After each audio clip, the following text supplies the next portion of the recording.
Good morning, everybody. We've just started the meeting and we're just letting everybody in. If you could just put yourselves on mute, please, that would be great.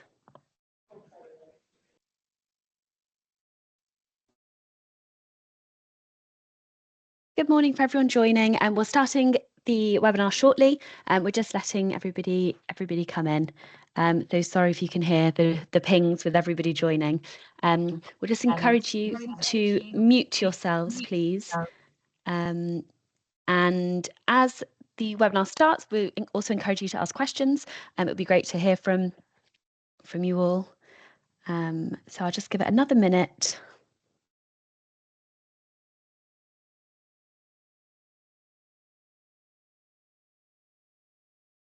So good morning, everybody. Thank you very much for joining this webinar today. It's great to have you all.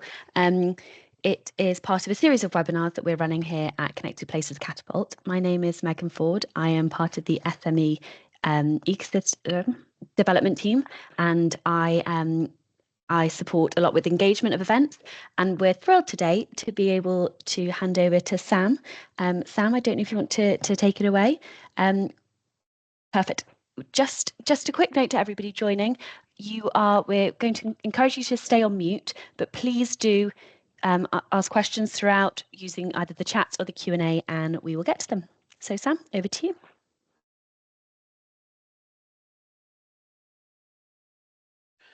Look at that, 5 years of doing Teams and I still leave myself on mute as I get going. Never mind, we're away now. So I'm going to share my screen. Megan, if you can just give me the thumbs up that that's come through. It looks like it has done. Perfect, okay. Thank you. Yeah, so morning, everybody. Thank you for giving up your time this morning to join me on this, what I hope to be a fascinating webinar all about unlocking funding opportunities, predominantly aimed at SMEs, but I will cover larger companies as we go through because some grants cover both sides of things. My colleague Esther is online today, but unfortunately she's been a bit under the weather and is on some quite powerful painkillers at the moment for a poorly back. And when I spoke to her just earlier this morning, she says, my head's not in the right place. So Esther sends her apologies. So I'm afraid you've got me for the next hour. Some think that's a blessed situation. Some think, oh my God, what's going to happen next? Okay, off we go. So oh, there we go, just go on to that. So TBAT, we're a broad-based innovation consultancy. This is our range of services, so R&D tax credits, I'll talk a bit about those later on. Grant funding, I'll also talk about those. And then we do some other stuff. I think maybe interested to some of the people in the audience to have a chat about with later on might be SEIS and EIS support. That's tax breaks for investors into newly set up companies and those under sort of 10 years old. And then Patent Box, which rewards companies for having patented a product and then commercializing them. I'm not going to cover those two in detail. I'm going to focus on grant funding and R&D tax. Thank you very much to the Catapult for inviting me here today. Absolute pleasure, and I say thank you for attending. Please do put questions into the Q&A. That would be amazing. It try and keeps it fresh. I can then answer questions as we go along and actually try and make it a bit more real. So if you're asking questions, I can then bring in anecdotes and the rest of it to kind of emphasize points or clarify questions that you may have. I usually start these things with a quote from Donald Rumsfeld. Thankfully not Donald Trump. Oh, political. There we go. Let's move on. So Donald Rumsfeld, he came out with the classic quote, there are things we know. And in business, that's really useful because you know that already. And there are things we know we don't know. Now, that's also really useful because you can go out and find those answers to those questions that you've got and fill your knowledge in. But I've always found in business and certainly grants and R&D tax, there are things you don't know. And they're the things that can trip you up. So what I want to do is in the next kind of 45 minutes is to talk to you about grants and R&D tax and hopefully fill in those things that you don't know. As I say, any questions do put it into the Q&A piece because I've got that running on my screen and I can see what's happening. So the Connected Catapult, you're all associated with it by some means. Maybe you're working closely with them. Maybe you've just seen their advert for this webinar. But this is the kind of thing that Connected Places Catapult is about. It's about the infrastructure that we live in and making it a better place, and covers both air, rail, road, maritime, as well as integrated infrastructure, the AI to make things better and all the rest of it. So I'm going to focus on grants mainly, and I will try and spin that to within Connected Catapult's domain. What I want to do first, though, is just focus a little bit, here we go, on the UK strategy. So obviously the Tories were in power for quite a long while, and they, as like any government that's been in power for that long, they do build up their suite of strategies and they kind of interlink them. So the top four documents there, the UK Innovation Strategy, UK Net Zero Research Innovation Framework, Strategic Delivery Plan for Innovate UK, and Building the Future Economy, they were all published by the Tories, and we did a piece of work for a large UK construction company. And so we did quite a lot of research into the funding that might be available for them across their portfolio of projects. So they're mainly construction, but then that also feeds into the overall built environment. So BIM and AI for maintenance monitoring, etc., etc. So we've got quite a good feel for that. So we've now got Labour in power, and they have launched their consultation on an industrial strategy. So that was updated on the 24th of October, and I believe they're looking to close that out on kind of the middle of March, and that's when they'll be publishing that. So they have said where they want to be with their central missions: clean power by 2030, caring for the future, harnessing data for the public good, and building a resilient economy. And I think the ground that's covered by the catapult fits fairly cleanly into a lot of those central missions that the Labour Party is looking to promote. So I think, the Labour Party in their budget did say that they are going to focus on R&D as a means of generating wealth in society and for the country, and hopefully work on the balance of payments. And they have committed to spending more money over the next 5 years, or the term of government, on R&D. So I think that's really encouraging. And they've not talked at all about cutting it back, despite the cost and spending pressures that they're under. So there's just a bit of a slide there with some of the top level numbers that they're talking about. I think what's really important to remember, folks, is if you've got somebody on benefits and they suddenly move to being in a job of £30,000, the tax and savings in benefits is worth about £20,000 to a government. So that's why the government wants people in jobs, and a lot of the money that they introduce into the economy for innovation and for capital expenditure is all about jobs. So that's £20,000 sounds like a lot of money on just £30,000 of salary, but you've got the 5, 6, 7, £8,000 of benefits. You've got employers, national insurance, employees, national insurance, pay as you earn, and then the money that somebody's left with, they then spend on VAT. VAT-able goods and services. So it is worth about £20,000, and kind of 2/3 of a government's tax take is around VAT, it's around national insurance, it's around pay as you earn. So they do like people in jobs, and some of the capital grants, which I'm not going to cover in this, are all around job creation. Within the grants that I will talk about, there is that return on investment for the UK purse. So if they give you some innovation funding, you need to talk about the ROI for both your company having invested in the project, but also for them having given you a grant and how they get their money back. And if you just remember that number of kind of £20,000 for every job created, you can say, okay, you give me £200,000. Over the next 3 years, we're going to employ 20 more people in the company. Boom, you've covered the £200,000 that they've given you as a grant, as well as all the corporation tax. So yeah, there we go. So I usually start a talk with this slide. So I do think the UK is a terrific place to be an innovator and to be an entrepreneur and set up a company. And Britain does bat well above its weight with the amount of innovative SMEs that we have against the rest of Europe and America. We ran a business competition earlier in the summer, finished in October, and 2/3 of the applicants had come to the UK to establish a business. And I think that is just fantastic, and there's a real bit of flag waving for the UK as a place to actually build your business. So so the UK government, successive ones, have generally improved the situation in all four of those boxes. So there's the equity piece. I mentioned briefly about SEIS and EIS. Just a heads up, if you're early stage and you need business angel investment, so these are private high net worth individuals, If you use those two schemes, SEIS and EIS, those investors get some significant tax breaks. As an example, under SEIS, if they invest £1 with you, they get 50 pence knocked off their next tax bill. So their exposure is just 50p in the pound investing in your company. And under SCIS, if it all goes belly up, they get a further 25 pence off their following tax bill. So their exposure really is only 25p in the pound. Terrific scheme. Better than that, even if you make a real go of it and they sell their shares after 3 years or longer, they pay no capital gains on the money that they make. Now, you might think that's all loaded towards the investor, and perhaps it is, but it's also for you guys, if you are seeking investment, you can use that as part of your negotiation. If you want to raise £300,000 and you're thinking kind of 30% of your business, if you know that their exposure is only half of that, use that as part of your negotiation. Yes, you want £300,000, but you're only going to give away 20% of the business, and you can use it as a negotiation tool as you go along. So really, really fascinating stuff. I'm then going to now talk about grants. I am going to talk, because I've got 3 slides on R&D tax, and finally patent box. I'll just cover that off.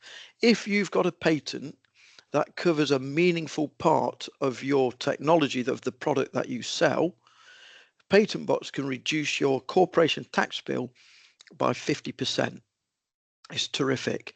And what I mean by a meaningful patent, if you were developing a new mobile phone, you've got a patent on a resistor, it's more accurate, it's got more heat tolerance, etc., etc. That is not a major piece of your phone generally, and is not going to be the reason why people buy your phone. So a patent on that resistor may not trigger patent box.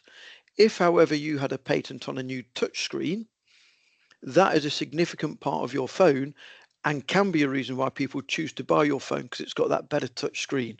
So therefore that would fall into the patent box regime. And the profits are based on the sale of the entire phone, not just on the proportion which is the screen.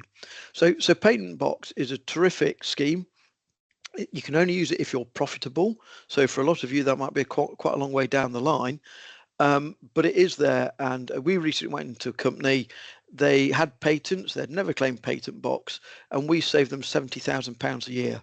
So in the last 3 years, that's £210,000 in tax saving, which they've instantly invested into new R&D and new patented products. So a well worthwhile scheme, but that's all I'm going to say on that. Okay, what is grant funding? Hopefully some of you have had grants before. They come in many different flavours. The more local grants are generally smaller amounts of money, maybe a few tens of thousands of pounds. Might be 50% funded, so you have to find the match. Very few are above kind of 70%. And that's where you work with local operators. It might be the local councils, development agencies, people like the Catapult might have a small fund that they can use to just get things moving, 20, 30,000 pounds. Other grants are all around the capital side. So there's one just released recently for capital costs into the medical and life sciences industry, £8 million as a minimum capital spend, and they're looking to give you 10 to 15%. And they're looking at, for that, £15,000 of grant per job that you create or safeguard moving forward.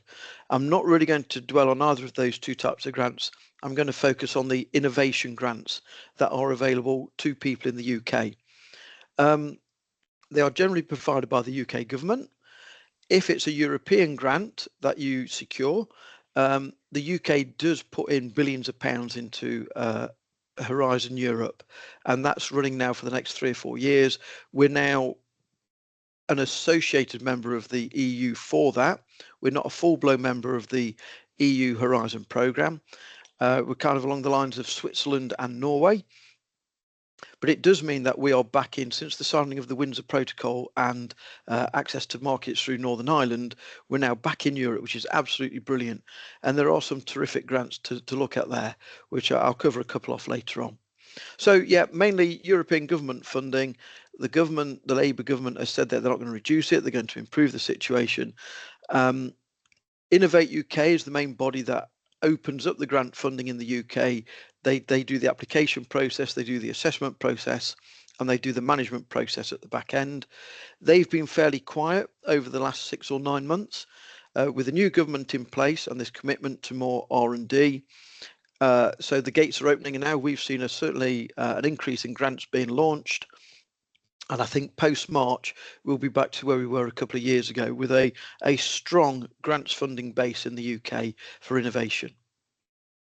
Okay, so why should you bother? I mean, let's face it, folks, Innovate UK is a big application. You have to really craft it. It takes a long time. But what are the benefits? It is free money. You know, typically for an SME, you will be getting 70% towards the cost of your project. If that was all labour that you were spending, for every pound you spend on labour, Innovate UK say, oh, there's an overhead rate of 20%. So you get £1.20 of cost on your project, and you get 70% of that. So you're getting kind of 84, 85 pence in the pound towards your labour. It's absolutely terrific. It is free money. Do not use it to go on a holiday to the Caribbean. They will request it back, and you might get into all manner of trouble. But as long as you start to deliver what you say you're going to deliver, you record all your costs and you stick to the regime of getting them audited and submitted, you will get your money. It's a very, very slick process, as you would hope, because they've been doing it for donkey's years. A lot of companies, they might be talking to an investor, they have a letter of intent from an investor, and they apply for a grant, and the investor says, if you get the grant, I'll come alongside you. So you can put in a letter of commitment from your investor. You make the application. If you're successful, the investor knows 3 to 5 people have critically assessed your project, kind of benchmarked it against what's happening in the UK and from the assessor's knowledge in the rest of the world, and they believe it's a sensible and well worth project for the UK taxpayer to back with hard cash. So that is a massive green light for investment, and that should be I think that's quite a good thing to have. What it means for your investors, if you get a grant, it means your cash runway extends. You do not need to raise as much money from the private schemes and business angels and venture capitalists, so you keep more wealth in your business. So it works both ways. It stops you having to raise so much money, but it's also a massive green light for investors.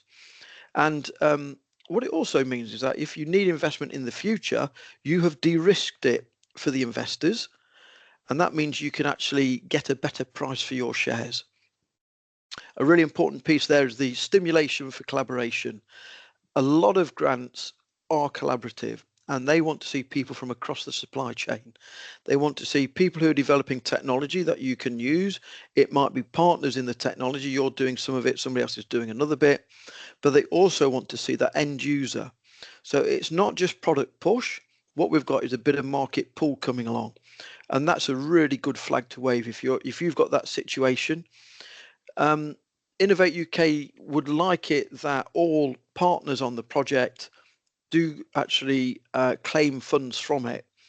But the problem there is that if you've got a large PLC or a bit of a government agency as your market pool collaborator, are they really bothered about £50,000? And the bureaucracy for them to run that is just not worth them doing. So Innovate UK recognise that and are happy that some partners who are big do not have to claim a grant, but they are committed to all the way through the project and are listed as an official partner on the project.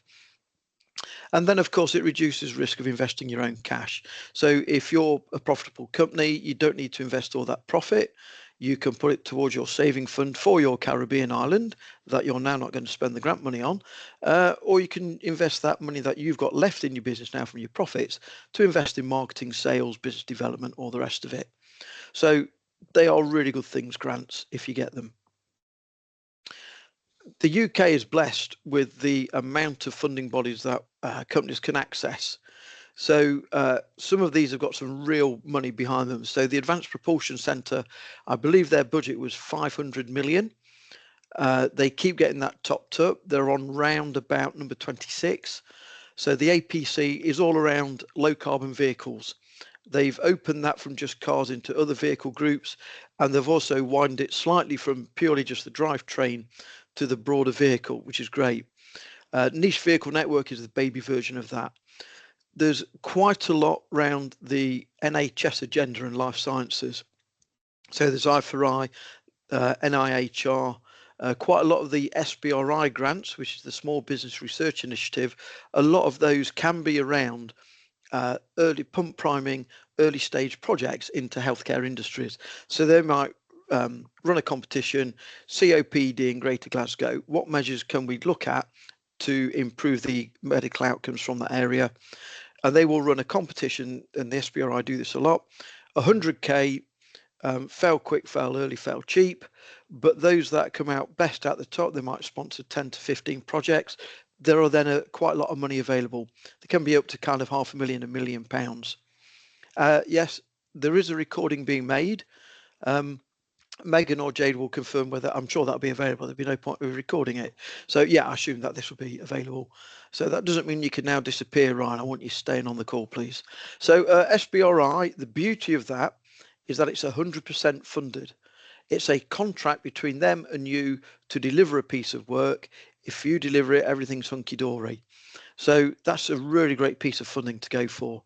Eureka, as it says there, innovation across borders. So there's like a bilateral one at the moment with Germany. There's a bilateral one with Japan. Eureka might be the UK part of it that funds the UK companies through the UK government. And that is all about really across Europe. It's like a baby version of Horizon Europe to all intents and purposes. Innovate UK, everybody's heard of them. They get the best part of something like 800 million a year from the government. Half of that goes to the catapults. So this one, the connected places, high value manufacturing, offshore renewables, etc., etc. And they're there to work with companies, large and small, with the academic base, but often they've got centres. So really, really good use of public funding, I believe. And they get big companies to co-sponsor that as well. But the other half of their money is all around innovation grants going into companies to actually stimulate innovation. Not so much at the very bottom end, TRL, technology readiness levels 1, 2, 3. They kind of rely on people to do that themselves or through the other research councils. But sort of 3 and above, up to 8, is where Innovate UK likes to play. And they do a great job. The breadth of the grants that they promote and then award is absolutely terrific, and the amount of technology areas it covers, the better, and I'll come on to that in a minute. A few of the others, ESA might be an interesting one for connected places. Can be quite a process, but once you've got a grant, they are quite flexible about how you use them, and quite often you can get top-up grants through ESA as well. So everybody says they're a spaceman because we use GPS, but ESA is quite an interesting one to look into. If you've got, have a look around their website and their grant funding and just see if you got, oh, my project might fit into that. Really useful. And then Horizon Europe, as I say, we're back in there, which is absolutely brilliant. They do something called the EIC Accelerator. That can be for a single company, kind of up to £2 million of a grant for a single company, and the UK can apply for those on their own. So we've got a couple going in at the moment.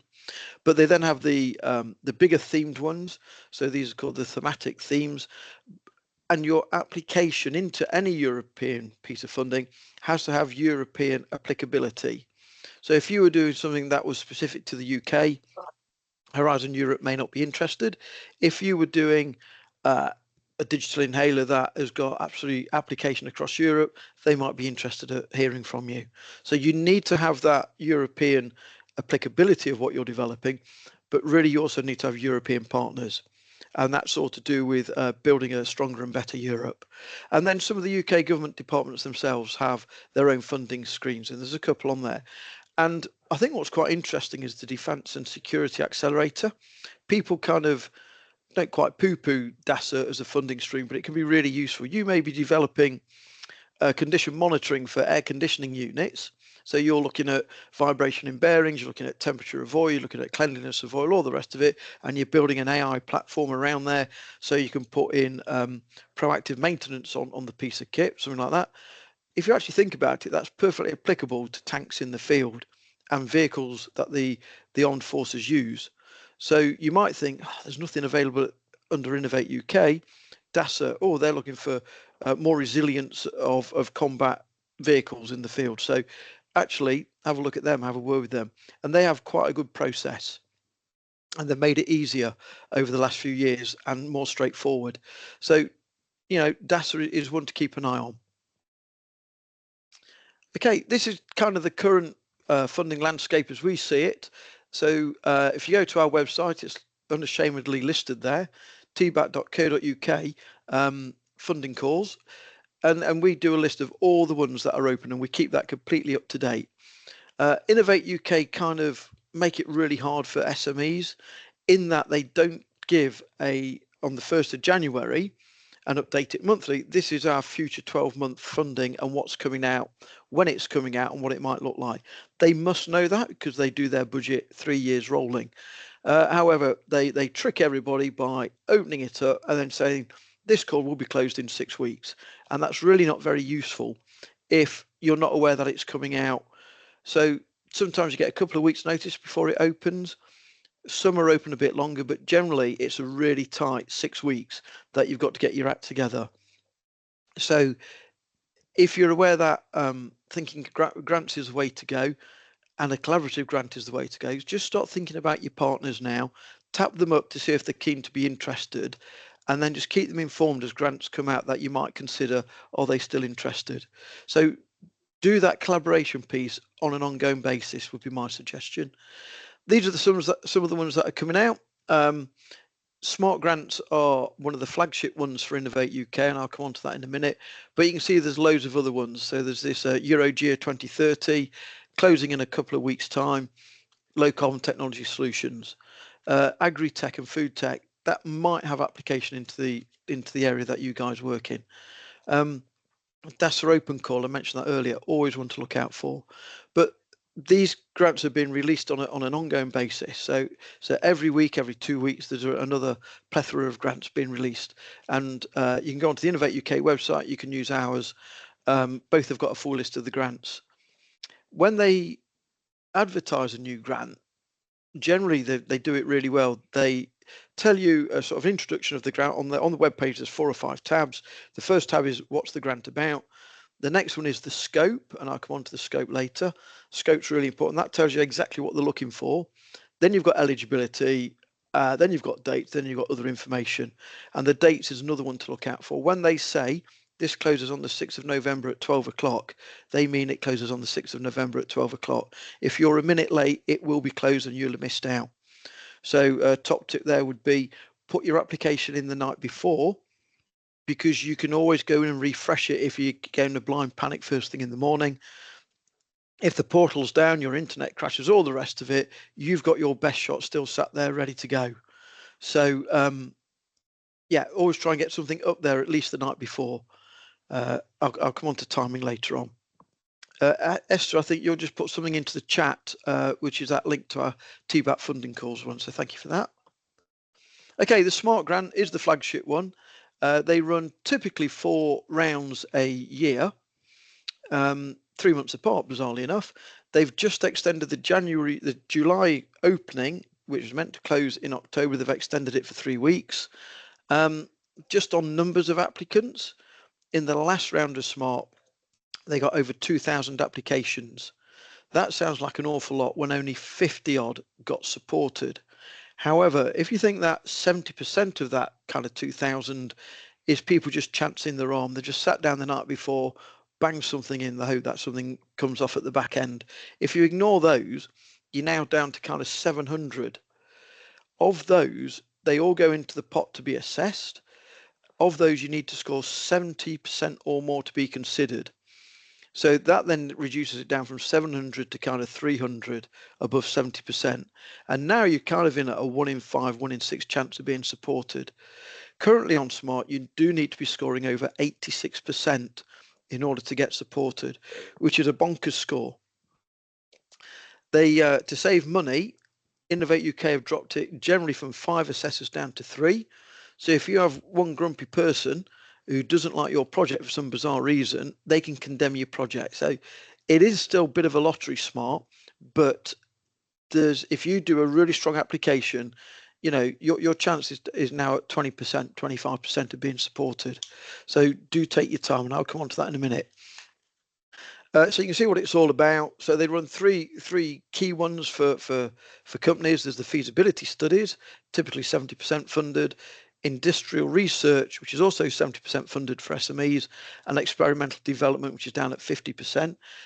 And that's kind of meant to take you on your TRL journey from kind of 3 to 5, 6 to 7, 8 and above with experimental development. You're closer to market, you've de-risked it, a lot less innovation, but they recognise that getting across that valley of death is really important and tough to do. They want stuff that can put money back into the government coffers. So they want that strong and deliverable business plan. You know, they're aware that 15 years ago or so, 20 years ago, there were just companies applying for innovation grants, and they never put their head above the parapet to actually sell anything. And they just relied on grants as a non-way of kind of funding their business. They're now very keen for you to, if you've had one innovation grant, you actually tell them how you've exploited the outcomes of that and why you should now get further investment from the government. They do recognise if you've had a feasibility study, you're not ready to go to market, so they recognise industrial research might be the funding piece to get you to that viable product in the marketplace. So you know they do understand what they're doing. They Innovate UK are a good organisation, and the feedback you get from each of the 8 to 10 questions, 3 to 5 assessors, each one of them writes 2 or 3 sentences about why they've given you that score, and that's brilliant. Some other schemes don't give you any feedback; they just say fail, which is not really terribly helpful. But Innovate UK is good. You do get some really strong feedback, which you can then build into your next application or a resub to give you a far stronger chance. So they do that really well. And of course, they've become more commercially focused at Innovate UK. So that last point there, the growth impact leading to return on investment, and that's both for you as a company and for the government because they want to make a bundle of cash at the back of it as well. Okay, it's quite a broad church of costs that you can have in here. Capital depreciation is always a tricky one. I did some work for a canal boat company. They were doing aluminium canal boats instead of steel with a wet keel, and they wanted to buy a tractor in order to pull their boat in and out of the water. So I said, well, you might be able to get away with that on the project. This is going back a few years, but you do remember that a tractor you depreciate over 10 years at least. So if it costs you £20,000, that's £2,000 a year. On the project, capital depreciation is only on how much you've then used that asset within the project. You've used it for 2 weeks maximum, so that's a 4% of your 2,000. So he was claiming like £80. So I said it's just not worth you doing. So if capital depreciation is good, so if you've got a suite of equipment that you use all the time and it's there for the R&D purpose, that depreciation in that year for the amount of time you've used it on the project goes in as a real project cost, and you will get 70% towards that. Overheads, they have a flat rate of 20%. R&D intensive companies, what I would suggest you do, or early stage companies, is that you actually get your profit and loss, and it's worth looking to see if you can justify a higher overhead rate. You've got nothing to lose there, because if they don't like it, you can always drop back to the 20%. Hopefully you've justified it strongly enough, and that might give you 50% overhead or 70%, but it's up to you to justify it. The default one is 20%, and they're happy with that, and you don't need to justify that 20% when you have an audit at each quarter.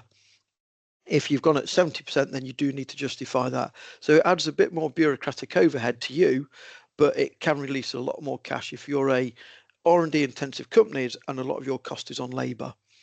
Subcontractors, so you can get other folk to do work for you, so that's great. Travel and subsistence, they're a bit mean on. Basically, they have a belief that you shouldn't go anywhere, which is a bit daft because conferences are such a great way to get connections in the industry to promote what you're doing. They are a bit mean on that, but I suppose it's the low carbon agenda. Teams is obviously, we're all here today. We can do it all remotely. So as long as you justify it, though, they will be quite happy. Just a note on subcontractors, you cannot use overseas subcontractors now. What they've said is that this is UK government money for spending in the UK. It's not for us to buy a load of technical expertise from overseas. So, and kind of within that framework is you can't use a UK company as a subcontractor who then subcontracts it overseas. They want to promote that innovation funding in the UK to keep great jobs in the UK. That's what that's all about. There are a couple of exceptions to that. If you're doing how to fight mold on rubber plantation trees, quite obviously you need to go to somewhere where they've got rubber plantations with that mold to actually prove that your product does what it do. So you can justify that overseas subcontractor, but it's not run of the mill at all. And my suggestion would be is that you, before you put your application in, you write to Innovate UK and you get their blessing in the form of an email that it's acceptable, and put a copy of that email in as one of the appendices, because you need to do that to stop the assessors knocking it back, because the assessors will take every opportunity to mark you down. So you need to say, as agreed with Innovate UK, reference Appendix 1 1.6. And so they know that Innovate UK are behind this. Materials, this is stuff that's kind of consumed, not a capital item. And then labour, so generally has to be pay as you earn. So as a director in your own business, you may not pay yourself, so you can't use your costs. There is a bit of a catch on there. I can't quite remember the details, but labour generally is pay as you earn. So what you might choose to do, if you're going to get 70% towards this, you could pay yourself, pay as you earn as a new director. You've then got your 20% overheads. So you're now getting 84 pence in the pound on what you spent on labour. And then you can claim R&D tax credits on top of it all. So all of a sudden you could be up to 100% funded for some of this. So think carefully, because taking money out for yourself is quite important instead of just doing it on a shoestring. Also, you may choose to pay yourself, but put the money back in as a director's loan, because you may not need the money essentially to live. You might take the money out, put it back in as a director's loan. It helps fund the business. That means you can take it out in the future tax-free. So there's some tricks you can do there, but yeah, pay as you earn labour is the message there. So quite a broad church of overhead of costs that you can apply with. The application is split into 4 sections. Some of it is scored, some of it is not scored. So the first piece there, project details, generally not scored. The scope question, it's a go, no go. So you really need to read the scope of what the call is about, and you need to make sure that you clearly meet the scope aims. Because if you don't, and an assessor says, I think you failed the scope, they will not read any more of your application and it will be thrown out. And because the other two might think it is in scope and score it, but because someone says it's out of scope, that's you down and out. My suggestion would be, if you've got, look at what funding's available, even if the timing's not right. Quite often grants come round again and again. You might be looking at AI in the medical industry, or AI for remote monitoring of something or other. If you've seen one grant, you've missed it, chances are something similar is going to come out. Innovate UK Smart is super busy and hard and tough to get hold of. If the same amount of funding is available for a specific call, there's going to be a quarter of the people applying into it than there is Smart. So you straight away, you've got a far better chance of getting supported. My view would be, read the scope. Do I meet it? Do I not? If you're very close, okay, tweak what you're doing. If it's quite a tweak that you need to do, perhaps wait for another call, because you might end up, you won't have all the right market information, and you might end up developing something that you don't really want to, just in order to get the grant. So that scope is a quite an important piece. The application questions, there used to be 10, I think there's 8 now, and that's the kind of stuff that they're covering. Each one they give you really strong guidance on, so it is a case of painting by numbers. I did say to one client, can you just give me half a page of A4 on your market entry strategy? And I said, these are the bullet points I need you to give me 2 sentences on. And he wrote me 3 sides of A4. He hadn't answered one of my questions, and I couldn't use anything he'd prepared for me. So then I had to just sit down and interview him in order to get the right information. So read the guidance, read the questions they are answering, and answer them in the order that they are given in the guidance, because that's what the assessors are looking for, an easy way of saying, this is my criteria, I'm working through the application, and he knows what to expect when it is. And you might think some things are being repeated, And that's because they are, because the same kind of questions are asked sometimes through the different, there's sub questions that might be re-asked within the different main questions. So you don't think, well, I've only got 400 words, I'm not going to write anything about this particular piece in the guidance. You need to, because if you don't, the assessor's expecting it, it's not there. So even if you feel you're repeating yourself, you might have to.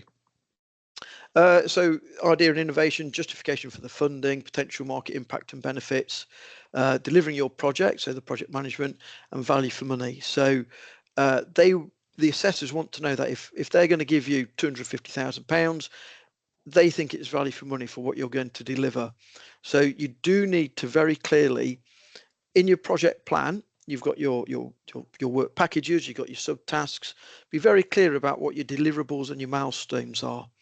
And see if you can't build those into the appropriate appendix. If not, as part of the discussion on when you're writing about what am I going to spend the money on within my project, and then justifying that value for money piece. So that's all scored, and they're the bits where you need to be scoring 8 or 9 out of 10 or 10 out of 10 across all three assessors. And then the other bits are around the finances, which you need to submit, which is scored again, and project impact.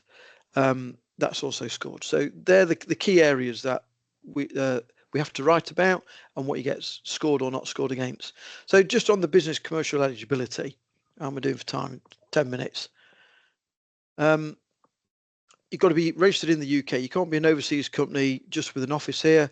You have to be registered to pay tax in the UK should you make a profit. You need to clearly state what your size is. SME for grants is under 250 people. For some of the high rate of intervention, it's under 50 people. And on some grants, there is what used to be called notified state aid. It's called something else now. You might be under 10 for a micro business. And there's some information there you need to complete. Be very clear about the amount of funding you need. And be careful that you don't exceed the maximum amount of money that the grant is able to give you. So smart, let's say that was capped at a £500,000 project. So you pull all your numbers together, you're 510,000, you'll be thrown out. To make sure you've read the criteria, and that on things like that, you are underneath. You can be close, but be underneath. And a tip would be, if you built your project plan in Excel or whatever, you build your plan, then you change the overhead rate. Make sure when you change things, you're now not over budget. Because the worst thing that can happen is that you get thrown out because you're over budget, and that's just foolishness. That's just not paying attention to detail. Generally, match funding will be required. As I say, SBRI is 100%. Most of the other grants are down at 50 to 70%. Not only do you need to say how much match funding, and this has to be hard cash, it can't be generally in-kind help. Where are you going to get it from? And when they've assessed it, they will say, we're going to put you forward for funding. There is then a piece of financial due diligence before they give you the grant go-ahead letter. So within that stage, that's when they want to know, where's your match funding going to be coming from? If you've got a company with turnover, that's fine, because it's just money from cash flow. You're going to put your retained profits back into the project, and you've already got the stuff that you're paying for. So that's quite an easy argument. If you're an early stage company and you need hard cash, and I've got a slide coming up which shows you how much you might need, you need to prove where you're going to get that from. Not only the match funding, the 30%, but as you deliver the project, how much cash do you need to get to the end of the first quarter, plus a month in order to get your claim in, plus 2 weeks for them to pay you. So you actually need 4.5 months of cash flow, because they don't want your project to stop at the end of 3 months while you wait for more money to come in. So you need to be able to talk about that. As I say, if you're very early start and you've got an investor and he's contingent on you being awarded a grant, that's great. They would expect to actually see that money in your bank because you've been awarded the grant before they give you the go-ahead. Project costs, just on that, that's kind of on the project plan. I might cover this a bit later. I always do a bottom-up approach to project planning. I kind of mind map all the bits I might need to do in my project. I start identifying the risks, the innovation, the technical aspects of that, and then what I'm going to deliver at each of those, convert it into a plan, boom, off we go. But because you've costed out your labour and your materials and all the rest of it, it's a terrific way to actually build up the cost of your project from the bottom up. That would always be my view about what you need to do. Here we go, cash flow for your project. 70% intervention rate, we've said, but you can see the cash flow required. You know, this is a 175k grant. You need the best part of half of that just to bankroll your project. And you need to think, where am I going to get that from? And you need to prove you've got it. There are some companies, and we used a couple, one is Rocking Horse. If you've got a grant, they will lend 70% of the 70% grant that you're going to get in that quarter. So they will help you bankroll how much money you need to get to that first claim period. Yes, they might charge 1.5% a month, but if that enables you to deliver your project, then that is a great way of accessing a little bit of money. Yes, it's going to cost you something, but to deliver the project and you don't fall into a cash flow hole. But when you build your plan, you've done your costings, do a cash flow at the bottom and actually understand how much money do I need for this project and where am I going to get it from? So there's some examples on the cash flow. Crikey, I've been chatting for 47 minutes, unbelievable. They will ask about freedom to operate. Sometimes you can commission a piece of work. I think there is, through Innovate UK Edge, they have a patent/IP fund that you can access. And that might be worth looking at in order to try and get some level of freedom to operate report done.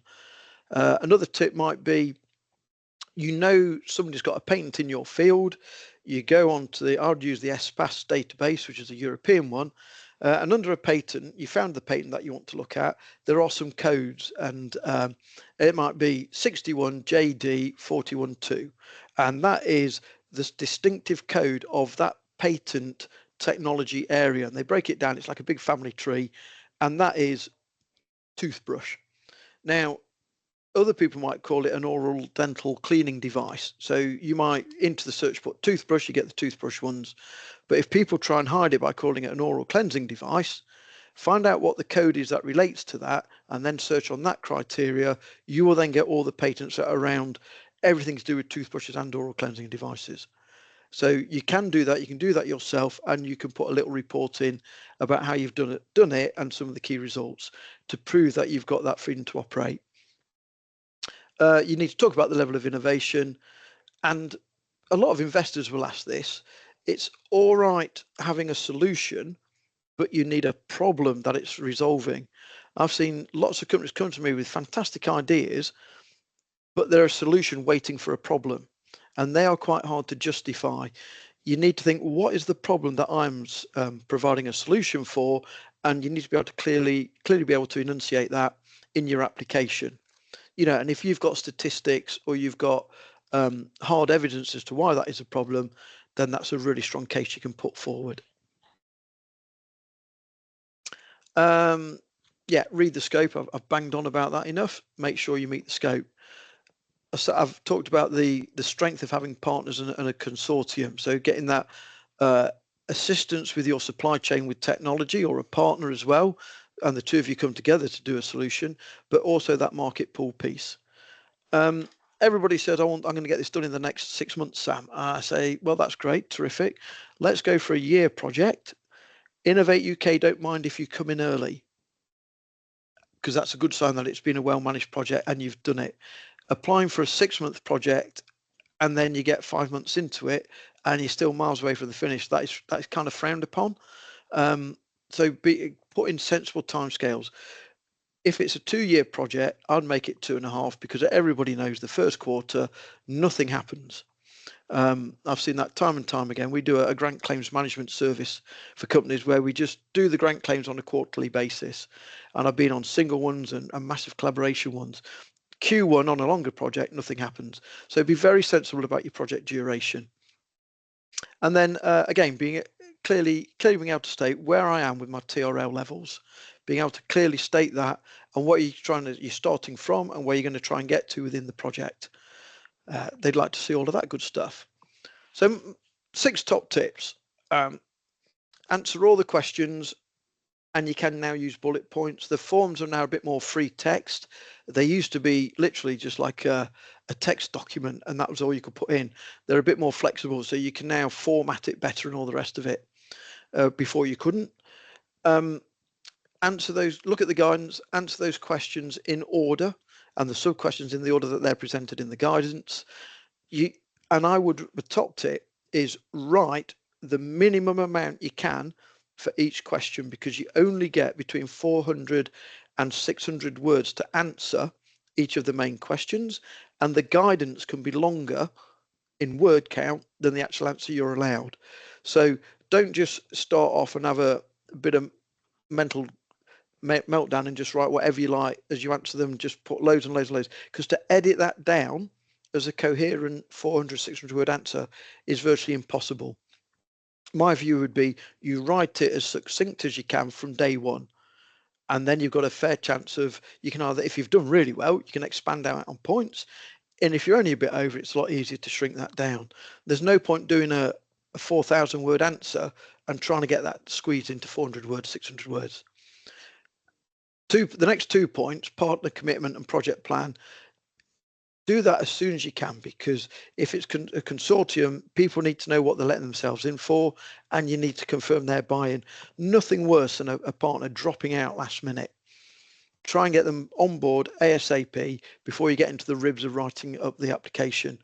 And they will need to see a project plan with clearly identifying who's doing what the costs are, what their deliverables are, what the milestones are, how it all links. So try and get those two done. We try and do that. We always say we need 4 weeks to write an application for somebody. That's the first thing we do. The first 3 days of the engagement, we're working with the partners, we're sorting out the project plan and the overall cost of the project.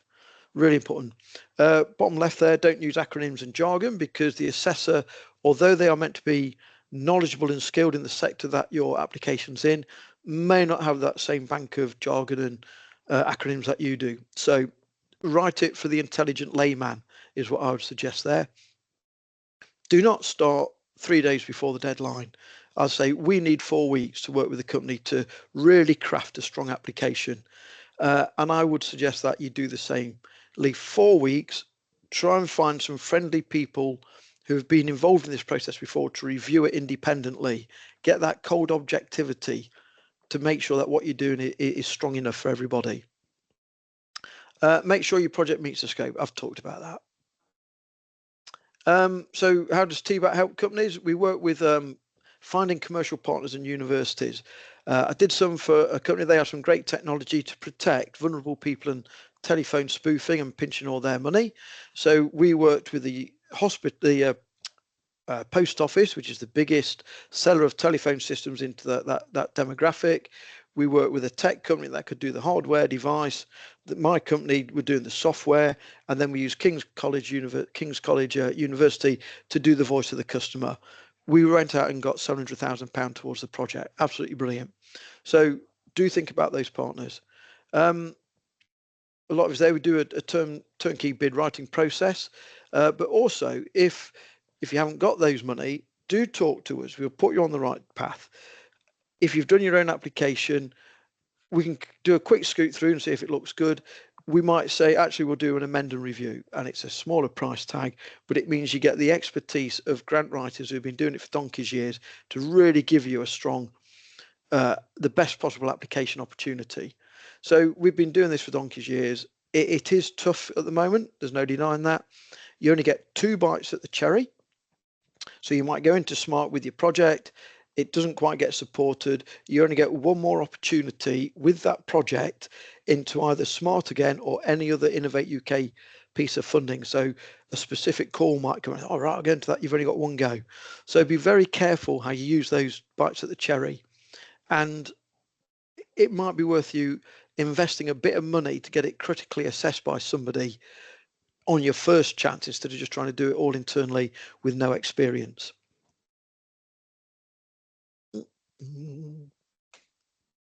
Okay, that will do. R&D tax, don't forget about that. It's a great way to get some more money into your company. The slides are going to be shared. Any questions?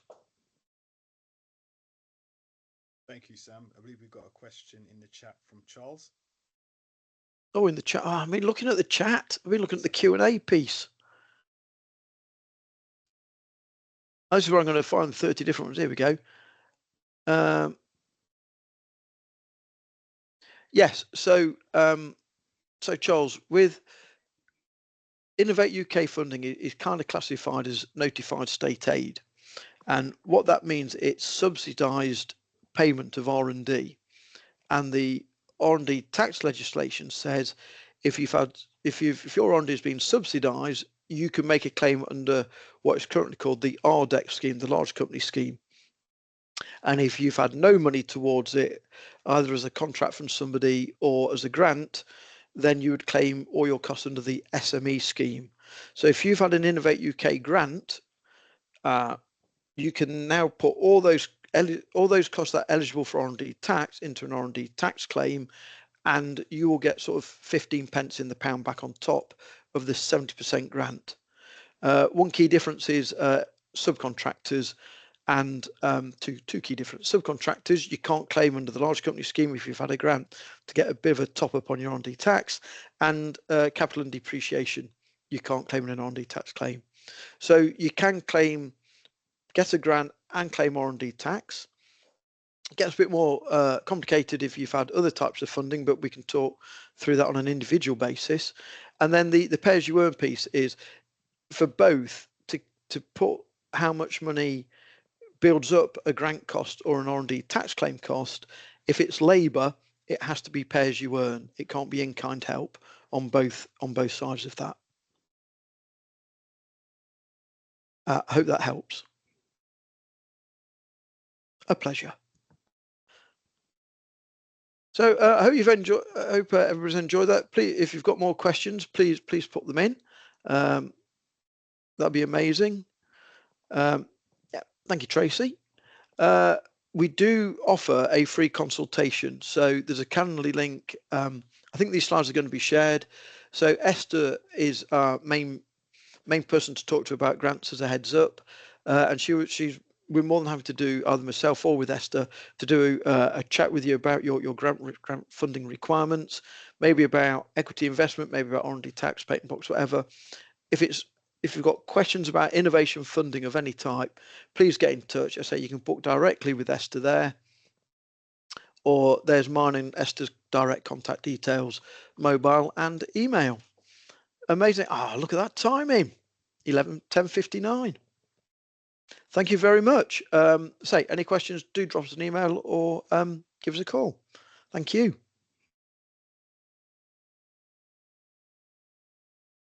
Wonderful. Thank you so much, Sam. All the slides and the recording will be shared after this. Yeah, just thank you very much for a great presentation, and thank you everybody for joining. Thank you very much for having us.